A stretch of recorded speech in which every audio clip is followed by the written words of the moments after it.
Good morning students. Today మన క్లాస్లో exchange of gases కోసం డిస్కస్ చేసుకుందాం. అండ్ మనం ఆల్రెడీ రెస్పిరేటరీ సిస్టమ్ కోసం డిస్కస్ చేసుకున్నాం. హ్యూమన్లో రెస్పిరేషన్ అనేది ఎలా జరుగుతుందో. ఈ క్లాస్లో మనం ఎక్స్చేంజ్ ఆఫ్ గ్యాసెస్ కోసం డిస్కస్ చేసుకుందాం. మనకి గ్యాసెస్ అనేవి బాడీ నుంచి అట్మాస్ఫియర్లోకి అండ్ అట్మాస్ఫియర్ నుంచి బాడీలోకి ఎక్స్చేంజ్ అవుతూ ఉంటాయి. సో ఈ రెస్పిరేషన్కి మెయిన్ మన బాడీలో ఉండే లంగ్స్లో ఉండే అలోవేరో శాక్స్ ఉంటాయి కదా, గాలి గదులు.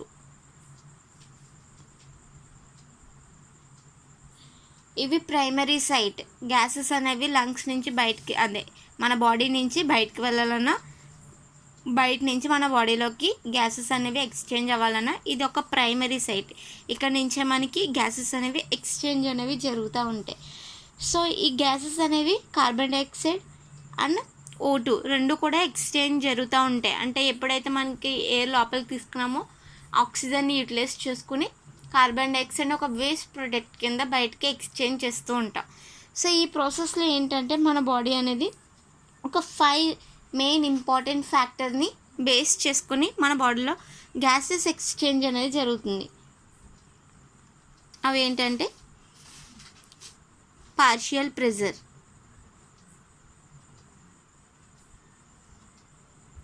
పాక్షిక పీడనం,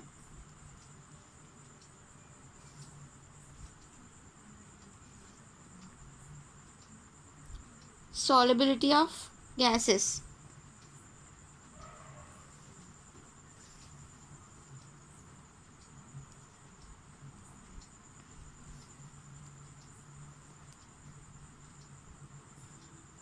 వాయువులు, థిక్నెస్ ఆఫ్ మెంబ్రేన్,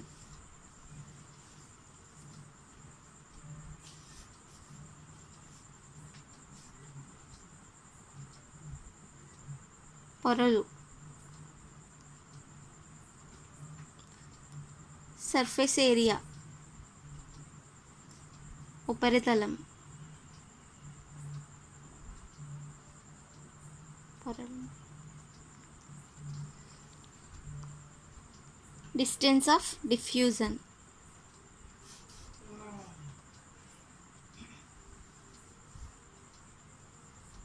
వాయువుల వినిమయం.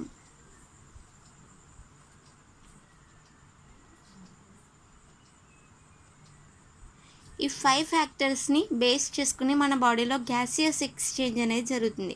First of all partial pressure. Partial pressure అంటే ఏంటంటే మన బాడీలో మనం మిక్సెస్ ఆఫ్ గ్యాసెస్ని లోపలికి తీసుకుంటూ ఉంటాం. సో ఆ ప్రెజర్ని మన బాడీ తట్టుకుంటూ ఉంటుంది. దాన్నే పార్షియల్ ప్రెజర్ అని అంటాం. సో మిక్సెస్ ఆఫ్ గ్యాసెస్ తీసుకున్నా సరే మనం ఒక్క గ్యాస్ని మాత్రమే యూటిలైజ్ చేసుకుంటాం. సో దానివల్ల ఏంటంటే మన బాడీలో చాలా చేంజెస్ జరుగుతూ ఉంటాయి ఆ గ్యాసెస్ ఎక్స్చేంజ్ వల్ల. సో అప్పుడు ప్రెజర్ అనేది ఎక్కువ అవుతూ ఉంటుంది మనకి పల్మనరీ క్యావిటీలో. సో దాన్ని పార్షియల్ ప్రెజర్ అని అంటాం. పార్షియల్ ప్రెజర్ని మనం పీతో ఇండికేట్ చేస్తాం. లైక్ పార్షియల్ ప్రెజర్కి ఆక్సిజన్కి ఎక్కువగా ఉందనుకోండి PO2కి, అండ్ కార్బన్ డైఆక్సైడ్ చెప్పుకోవాలనుకోండి PCO2కి.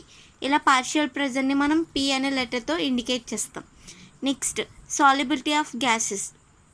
గ్యాసెస్ అనేవి అంటే ఎప్పుడైతే మన బాడీలోకి ఆక్సిజన్ కావచ్చు, carbon dioxide mixes of gases ఎప్పుడైతే మన బాడీలోకి వెళ్ళాయో అక్కడ ఆ గ్యాసెస్ అన్ని సాల్యుబిలిటీ అవ్వాలి. అంటే అలోవేరా శాక్స్లోకి వెళ్ళి అక్కడ ఏమవుతుంది, సపరేషన్ అనేది జరుగుతుంది. సో సపరేషన్ జరగడం వల్లే మన బాడీ అనేది ఆ గ్యాసియస్ని యూటిలైజ్ చేసుకోగలుగుతుంది. Next thickness of membrane. మనకి గ్యాసెస్ అనేవి ఎక్కడికి వెళ్తే మనం తీసుకున్న మ్యాన్ అనేది ఎప్పుడైతే గ్యాసెస్ అనేవి ఎక్స్చేంజ్ జరుగుతుందో, ఎప్పుడైతే ఇన్స్పిరేషన్ ప్రాసెస్ జరుగుతుందో గ్యాసెస్ అన్ని లంగ్స్లోకి వెళ్తాయి. లంగ్స్లోకి వెళ్ళిన అలోవేరా శాక్స్లోకి వెళ్తాయి. సో అలోవేరా శాక్ అనేది చాలా థిక్గా ఉంటుంది, మందంగా. సో చాలా లేయర్స్ అనేవి ప్రజెంట్ అయి ఉంటాయి. ఎపిథీలియల్ లేయర్ అనేది, ప్రొటెక్షన్ లేయర్ అని. సో ఈ లేయర్స్ అన్నింటిని తట్టుకుని ఓన్లీ ఆక్సిజన్ని మాత్రమే ట్రావెల్ అవుతుంది, ఇంకా ఏ గ్యాసియస్ ట్రావెల్ అవ్వలేవు. Next surface area. అంటే మన బాడీలో ఉండే ఏరియా, అంటే టిష్యూస్ కావచ్చు, సెల్స్ కావచ్చు. ఫర్దర్గా ఏమవుతుంది, ఎప్పుడైతే ఈ అలోవేరా శాక్స్ని దాటుకుని గ్యాసెస్ అనేవి బాడీలోకి వెళ్ళాయో అప్పుడు మన బ్లడ్లోకి వెళ్తాయి అవన్నీ, బ్లడ్ అండ్ టిష్యూలోకి. Next distance of diffusion. ఫర్దర్గా ఏమవుతుంది, ఆ బ్లడ్ని మన టిష్యూస్ అనేవి డిఫ్యూజన్ అయ్యి మన టిష్యూలో యూటిలైజేషన్ జరుగుతుంది. అంటే కెటబాలిక్ రియాక్షన్ అనేది జరుగుతుంది, బ్రేక్ డౌన్ రియాక్షన్. సో ఎప్పుడైతే బ్రేక్ డౌన్ రియాక్షన్ జరిగిందో అప్పుడే మనకి ఆ గ్యాసెస్ అనేవి ఎక్స్చేంజ్ అనేది కంప్లీట్ అయినట్టు. ఓకే, అండ్ మనం ఇప్పుడు గ్యాసెస్ ట్రాన్స్పోర్ట్ కోసం డిస్కస్ చేసుకుందాం.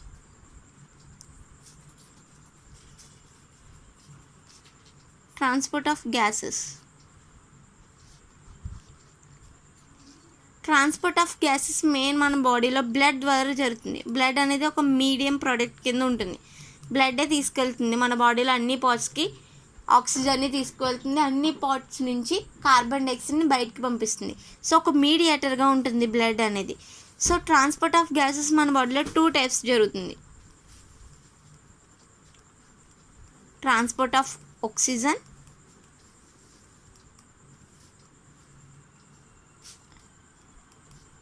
ట్రాన్స్పోర్ట్ ఆఫ్ కార్బన్ డైఆక్సైడ్, వాయువుల రవాణా.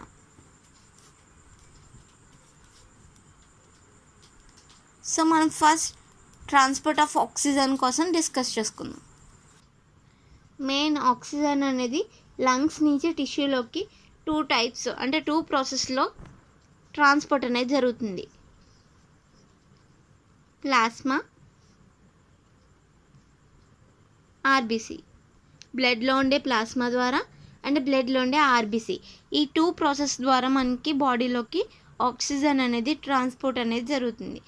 సో ఫస్ట్ ప్లాస్మా ద్వారా ఏంటంటే మన బాడీలో 3% ఆక్సిజన్ అనేది బ్లడ్ ద్వారా మొత్తం డిజాల్వ్ స్టేట్లో మన బాడీ మొత్తం ట్రావెల్ అవుతుంది. ఓన్లీ 3% మాత్రమే అవుతుంది. బట్ ఆర్బీసీ ద్వారా 97% ఆక్సిజన్ అనేది ట్రాన్స్పోర్ట్ అవుతుంది. సో ఆర్బీసీ ద్వారా ఎందుకు అంత పర్సెంట్ అవుతుందంటే మనకి ఆర్బీసీ రెడ్ బ్లడ్ సెల్స్లో ఏం ప్రజెంట్ అయి ఉంటాయి? హీమోగ్లోబిన్.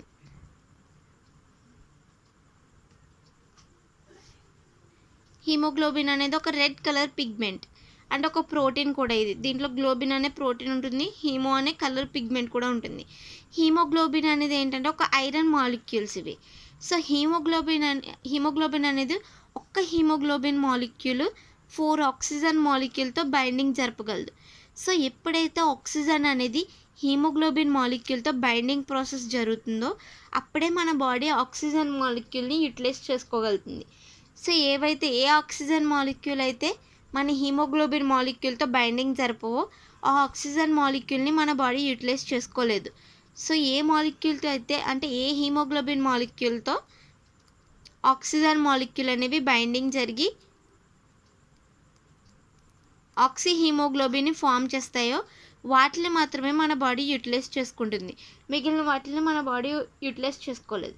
సో హీమోగ్లోబిన్ అనేది ఆక్సిజన్తో బైండింగ్ అవ్వాలంటే మన బాడీలో మనం ఆల్రెడీ ఫ్యాక్టర్స్ కోసం డిస్కస్ చేసుకున్నాం. సో ఆ ఫ్యాక్టర్స్ని ఫాలో అయ్యే హీమోగ్లోబిన్ అనేది ఆక్సిజన్తో బైండింగ్ జరుగుతుంది. లైక్ ఆ ఫ్యాక్టర్స్ ఏంటంటే పార్షియల్ ప్రెజర్, పాక్షిక పీడనాన్ని డిపెండ్ చేసుకుని హీమోగ్లోబిన్ అనేది ఆక్సిజన్ మాలిక్యూల్తో బైండింగ్ అనేది జరుగుతుంది. సో ఈ పార్షియల్ ప్రెజర్ ఎలా ఉండాలంటే పార్షియల్ ప్రెజర్ అనేది ఆక్సిజన్కి ఎక్కువగా ఉండాలి అండ్ పార్షియల్ ప్రెజర్ అనేది కార్బన్ డైఆక్సైడ్కి లోగా ఉండాలి అండ్ టెంపరేచర్ అనేది లోగా ఉండాలి. pH వాల్యూ ఆల్సో లో. ఇవన్నీ మనకి ఇన్స్పిరేషన్ జరగడానికి గల ఫేవరబుల్ కండిషన్స్. అంటే మన బాడీ ఆక్సిజన్ని యూటిలైజ్ చేసుకోవడానికి కలిగిన ఫేవరబుల్ కండిషన్స్ ఏంటి? పార్షియల్ ప్రెజర్ అనేది ఆక్సిజన్కి హైగా ఉండాలి, కార్బన్ డైఆక్సైడ్కి లోగా ఉండాలి, టెంపరేచర్ అనేది లోగా ఉండాలి, pH వాల్యూ అనేది లోగా ఉండాలి. ఇవన్నీ మనకి ఫేవరబుల్ కండిషన్స్. దేనికి? ఇన్స్పిరేషన్ ప్రాసెస్ జరగడానికి అండ్ ఆక్సిజన్ అనేది హీమోగ్లోబిన్తో బైండింగ్ జరగడానికి ఇవి మనకి ఫేవరబుల్ కండిషన్స్. ఎప్పుడైతే మన బాడీలో పార్షియల్ ప్రెజర్ అనేది ఆక్సిజన్కి ఎక్కువగా ఉంటుందో అప్పుడు ఇన్స్పిరేషన్ ప్రాసెస్ జరుగుతుంది. సో ఎప్పుడైతే ఇన్స్పిరేషన్ జరుగుతుందో అప్పుడు మనం లోపలికి ఎయిర్ని పీల్చుకుంటాం. సో ఎయిర్ని మనం లోపలికి పీల్చుకున్నప్పుడు ఏమవుతుందంటే మన హీమోగ్లోబిన్ మాలిక్యూల్స్ ఏమవుతాయంటే ఒక్క హీమోగ్లోబిన్ మాలిక్యూల్ అనేది 4 ఆక్సిజన్ మాలిక్యూల్తో బైండింగ్ జరుగుతుందని చెప్పుకున్నాం. ఇవన్నీ ఫేవరబుల్ కండిషన్స్ ఉన్నప్పుడు మాత్రమే. సో హీమోగ్లోబిన్ మాలిక్యూల్ అనేది 4 ఆక్సిజన్ మాలిక్యూల్తో బైండింగ్ జరిపి ఆక్సీ హీమోగ్లోబిన్ని ఫార్మేషన్ చేస్తుంది.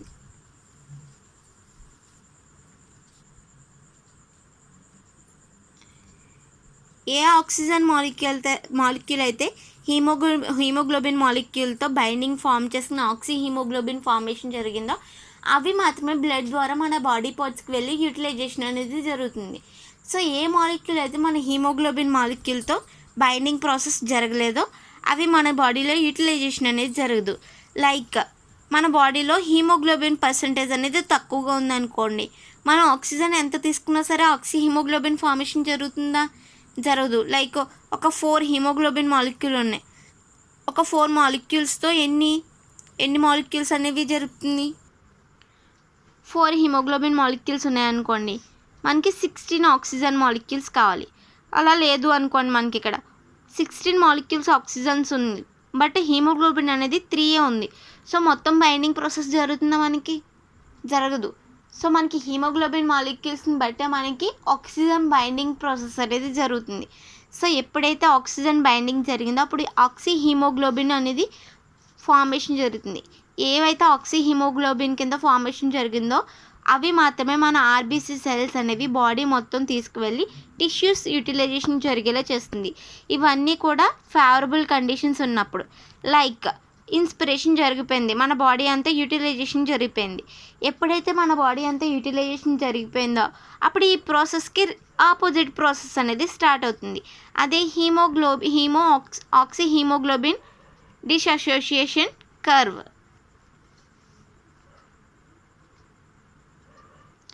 ఈ కర్వ్ అనేది ఫార్మేషన్ జరుగుతుంది. సో ఎప్పుడంటే మన బాడీలో ఇన్స్పిరేషన్ జరిగిపోయిన తర్వాత, మన బాడీలో ఇన్స్పిరేషన్ జరిగిపోయింది, బ్లడ్ సెల్స్ అన్నీ ఆక్సిజన్ మాలిక్యూల్ని యూటిలైజ్ చేసేసుకున్నాయి. సో ఫర్దర్గా ఏం స్టార్ట్ అవ్వాలి? మన బాడీలో ఎక్స్పిరేషన్ స్టార్ట్ అవ్వాలి. సో ఇప్పుడు ఎక్స్పిరేషన్ స్టార్ట్ అయింది. ఇవన్నీ ఎక్స్పిరేషన్కి ఫేవరబుల్ కండిషన్సా? లేదు, ఇవన్నీ అన్ఫేవరబుల్ కండిషన్. దేనికి? ఎక్స్పిరేషన్కి. బట్ ఇన్స్పిరేషన్కి favourable conditions.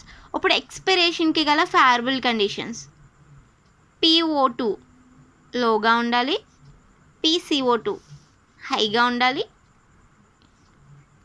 Temperature high, pH value high. ఇవన్నీ ఎక్స్పిరేషన్ కండిషన్స్. అంటే కార్బన్ డైఆక్సైడ్ అనేది మన బాడీ నుంచి బయటికి వెళ్ళిపోవడానికి ఫేవరబుల్ కండిషన్స్ ఇవి. సో ఎప్పుడైతే మనకి ఇన్స్పిరేషన్ జరిగి మన బాడీ ఆక్సీ హీమోగ్లోబిన్ యూటిలైజ్ చేసుకుందో అప్పుడు ఆక్సీ హీమోగ్లోబిన్ డిసోసియేషన్ కర్వ్ అనేది స్టార్ట్ అవుతుంది. అంటే దీనికి ఆపోజిట్ కండిషన్స్ అనేవి మన బాడీలో స్టార్ట్ అవుతాయి. ఆక్సిజన్ లెవెల్ అనేది లో అయిపోయి కార్బన్ డైఆక్సైడ్ లెవెల్ అనేది హై అవుతుంది. సో ఈ ప్రాసెస్ జరుగుతున్నప్పుడు ఏంటంటే oxy haemoglobin molecule oxygen molecule separation అనేది జరుగుతుంది. సో ఇలా సపరేషన్ అయిన ఆక్సీ హీమోగ్లోబిన్ మాలిక్యూల్స్ ఏమవుతాయంటే వాటర్ మాలిక్యూల్ని యూటిలైజ్ చేసుకుని హీమోగ్లోబిన్ కార్బన్ డైఆక్సైడ్ కింద ఫార్మేషన్ జరుగుతుంది. ఎప్పుడైతే మనకి ఆక్సీ హీమోగ్లోబిన్ డిసోసియేషన్ కర్వ్ అనేది స్టార్ట్ అయిందో అప్పుడు ఫేవరబుల్ కండిషన్స్ అనే ఎక్స్పిరేషన్కి ఉంటాయి. అండ్ ఎప్పుడైతే ఎక్స్పిరేషన్ ప్రాసెస్ స్టార్ట్ అయిందో ఆక్సిజన్ మాలిక్యూల్ అనేవి హెచ్బి మాలిక్యూల్తో బైండింగ్ అవ్వడానికి మాలిక్యూల్ ఉండవు, ఎందుకంటే వాటిని కార్బన్ డైఆక్సైడ్ మాలిక్యూల్ అనేవి ఆక్యుపై చేసుకుంటాయి. ఓకే, ఇది oxygen transport. Carbon dioxide transport కోసం డిస్కస్ చేసుకుందాం. CO2 ట్రాన్స్పోర్ట్ అనేది 3 వేస్లో జరుగుతుంది. Dissolve state as carbamino compounds and bicarbonates. ఈ 3 ప్రాసెస్లో మనకి CO2 ట్రాన్స్పోర్ట్ అనేది జరుగుతుంది. డిజాల్వ్ స్టేట్లో ఓన్లీ 7% కార్బన్ డైఆక్సైడ్ మాత్రమే ప్లాస్మా ద్వారా డిజాల్వ్ స్టేట్లో ట్రాన్స్పోర్ట్ జరుగుతుంది. కార్బోమోనో కాంపోనెంట్స్, ఈ ప్రాసెస్లో మనకి 20 to 25% కార్బన్ డైఆక్సైడ్ అనేది ట్రాన్స్పోర్ట్ అనేది జరుగుతుంది. సో కార్బోమోనో కాంపోనెంట్స్లో ఎలా ట్రాన్స్పోర్ట్ జరుగుతుందంటే ఎప్పుడైతే మనకి ఆక్సిజన్ డిసోసియేషన్ కర్వ్ అంటే ఆక్సిజన్ మాలిక్యూల్ అనేవి హీమోగ్లోబిన్ మాలిక్యూల్తో సపరేషన్ జరిగిందో అప్పుడు మనకి హెచ్బి మాలిక్యూల్ దగ్గర ఉన్న ఎమినో మాలిక్యూల్. మనకి ప్రతి హెచ్బి మాలిక్యూల్ దగ్గర ఒక ఎమినో యాసిడ్ మాలిక్యూల్ అనేది ప్రజెంట్ అయి ఉంటుంది. సో ఈ మాలిక్యూల్ అనేవి ఫ్రీగా ఉంటాయి ఎప్పుడైతే ఆక్సిజన్ మాలిక్యూల్ అనేది దీంతో బైండింగ్ అనేది విడిపోయిందో అప్పుడు. సో ఎప్పుడైతే ఈ బైండింగ్ అనేది విడిపోయి ఇవి ఫ్రీగా ఉన్నాయో వీటితో కార్బన్ డైఆక్సైడ్ అనేది రియాక్షన్ జరుపుతుంది. ఎప్పుడైతే ఇది బైండింగ్ అనేది ఫ్రీ అయిపోయిందో అప్పుడు మాత్రమే ఇది రియాక్షన్ జరపగలదు. లేదంటే ఆక్సిజన్ మాలిక్యూల్ ఉందనుకోండి, ఇది ఎటువంటి రియాక్షన్ జరపలేదు. సో ఎప్పుడైతే బైండింగ్ అనేది సపరేట్ అయిందో అప్పుడు మాత్రమే ఎమినో మాలిక్యూల్ అనేవి ఫ్రీగా ఉంటాయి.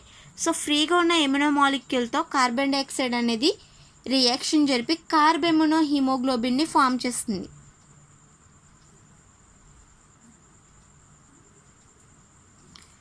సో ఈ ప్రాసెస్ ఎప్పుడు జరుగుతుంది? పార్షియల్ ప్రెజర్ అనేది CO2కి హైగా ఉన్నప్పుడు మాత్రమే జరుగుతుంది.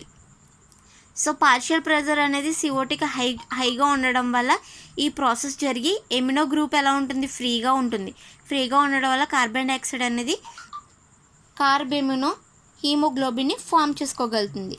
సో ఇలా కాకుండా మనకి పార్షియల్ ప్రెజర్ అనేది O2కి హై ఉందనుకోండి, అప్పుడు ఏం జరుగుతుంది? హెచ్బి మాలిక్యూల్ అనేవి ఎమినో యాసిడ్ని యూటిలైజ్ చేసుకుని ఆక్సీ హీమోగ్లోబిన్ అనేది ఫార్మేషన్ జరిగిపోతుంది. అప్పుడు కార్బన్ డైఆక్సైడ్తో రియాక్షన్ చెందడానికి ఎటువంటి ఎమినో గ్రూపు ఉండదు, హీమోగ్లోబిన్ గ్రూప్ ఉండదు. సో అలాంటప్పుడు ఏమవుతుంది? ఆక్సీ హీమోగ్లోబిన్ ఫార్మేషన్ జరిపి ఇన్స్పిరేషన్ జరుగుతుంది. ఎప్పుడైతే ఫేవరబుల్ కండిషన్స్ అనేవి అంటే పార్షియల్ ప్రెషర్ అనేది CO2కి ఎక్కువగా ఉందో అప్పుడు మాత్రమే కార్బెమినో హీమోగ్లోబిన్ అనేది ఫార్మేషన్ అనేది జరుగుతుంది. సో కార్బెమినో హీమోగ్లోబిన్ ఫార్మేషన్ అనేది మనకి ఓన్లీ ఎక్స్పిరేషన్ ప్రాసెస్లో మాత్రమే జరుగుతుంది. సో ఈ ప్రాసెస్లో మనకి 20 to 25% ఆఫ్ కార్బన్ డైఆక్సైడ్ అనేది బాడీస్ నుంచి కలెక్ట్ చేసి ఆలివేరా శాక్స్లోకి పంపిస్తుంది. సో ఆలివేరా శాక్ ఏం చేస్తుంది? బయటకి పంపించేస్తుంది. సో మనకి హీమోగ్లోబిన్కి ఒక పర్టిక్యులర్ క్యారెక్టర్ ఉంది. ఏంటంటే హీమోగ్లోబిన్ అనేది ఎక్కువ ఆక్సిజన్ మాలిక్యూల్కే బైండింగ్ అవ్వడానికి స్కోప్ ఎక్కువగా ఉంటుంది. అండ్ ఇంకా ఏం చేస్తుందంటే హీమోగ్లోబిన్ మాలిక్యూల్ అనేది మన బాడీలో ఎక్కడైతే ఎక్కువ ఆక్సిజన్ మాలిక్యూల్ ఉన్నాయో అక్కడ కార్బన్ డైఆక్సైడ్ని తీసుకెళ్ళి లీవ్ చేస్తుంది. ఎక్కడైతే కార్బన్ డైఆక్సైడ్ లెవెల్ ఎక్కువగా ఉందో అక్కడ ఆక్సిజన్ మాలిక్యూల్ తీసుకెళ్ళి లీవ్ చేస్తుంది. సో ఒక ఇంపార్టెంట్ క్యారెక్టర్ అనేది మన బాడీలోని హీమోగ్లోబిన్కి ఉంది. ఓకే, నెక్స్ట్ యాజ్ బైకార్బోనేట్స్ ప్రోడక్ట్గా ఎలా అవుతుందో చూద్దాం. బైకార్బోనేట్ ప్రాసెస్లో మనకి 70% కార్బన్ డైఆక్సైడ్ అనేది ట్రాన్స్పోర్ట్ అవుతుంది. సో దీంట్లో ఎలా అవుతుందంటే మన బ్లడ్లో ఆర్బీసీ సెల్స్లో ఒక ఎంజైమ్ అనేది ఉంటుంది, అదే ఎన్హైడ్రేజ్ ఎంజైమ్. ఈ ఎంజైమ్ అనేది బైకార్బోనేట్స్ రూపంలో ఆక్సిజన్ అనేది ట్రాన్స్పోర్ట్ అవ్వడానికి హెల్ప్ చేస్తుంది. సో ఎప్పుడైతే మన బాడీలో పార్షియల్ ప్రెషర్ అనేది CO2కి ఎక్కువగా ఉందో అప్పుడు CO2 ఏం చేస్తుందంటే వాటర్ని యూటిలైజ్ చేసుకుని ఒక రియాక్షన్ చేస్తుంది. ఆ రియాక్షన్లో ఈ ఎన్హైడ్రేజ్ ఎంజైమ్ అనేది దీనికి ఒక క్యాటలైట్గా దీనికి హెల్ప్ చేస్తూ ఉంటుంది అండ్ హెల్ప్ చేసి రియాక్షన్ చేసేలా చేస్తుంది.